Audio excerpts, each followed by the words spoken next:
Jide stood on the street corner, holding the same worn-out sign he'd carried for years, "I will work for food." He was used to the looks of pity and the occasional side-eye from passers-by. But today was different. Today, someone actually stopped. "Hey, you. Come here," called out a sleek businessman, stepping out of a shiny black car. Jide squinted, thinking it was another prank. Rich folks love to tease him with false promises.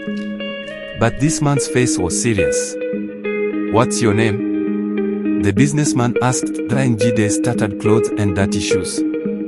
"Jide, sir," he replied cautiously, still unsure if this was a joke. "You want to change your life today?" the man asked with a smirk. That was the moment Jide's heart skipped a beat. Suspense filled the air. Could this really be it? Was his life about to change, or was this another cruel trick? Jide's story wasn't always about begging. Once, he had a dream of becoming a big-time businessman. But things went sideways when his small electronics shop got wiped out by a fire. No insurance, no backup, just a pile of ashes. That's how he ended up on the streets, hustling for spare change. For years, nothing went right. If bad luck had a face, Jide would have been the poster boy. From petty jobs to surviving on 1 meal a day, he'd hit rock bottom more times than he cared to count. But today, standing in front of this mysterious businessman, he felt like maybe the universe was finally throwing him a bone. "You know how to sell?" the man asked, cutting through Jide's thoughts. Jide nodded vigorously.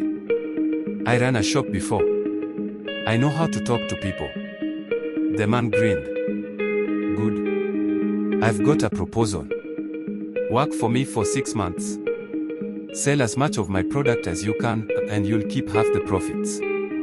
If you fail, no hard feelings. You can go back to your spot on the corner." Jide was stunned. Half the profits? Was this guy for real?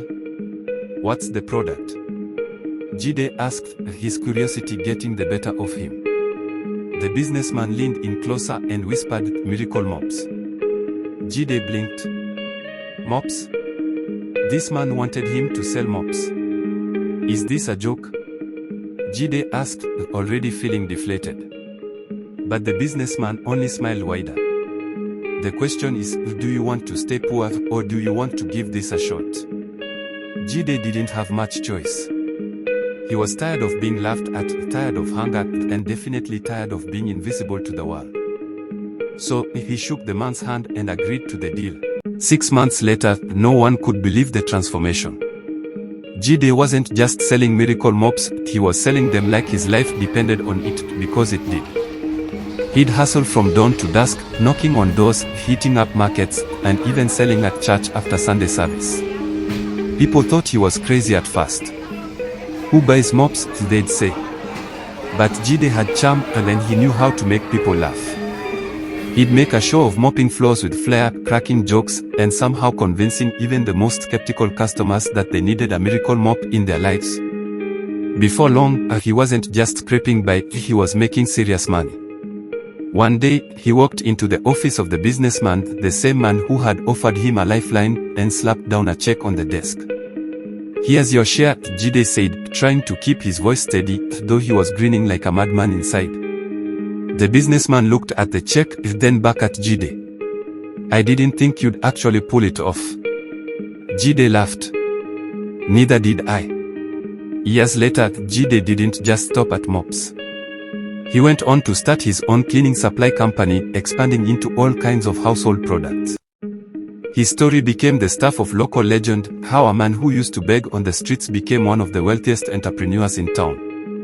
At his funeral, people didn't mourn the poor man who had once been Jide.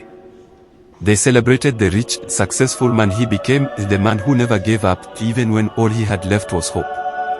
And as they lowered his golden casket into the ground, someone in the crowd whispered, "That man didn't just die rich in money. He died rich in spirit."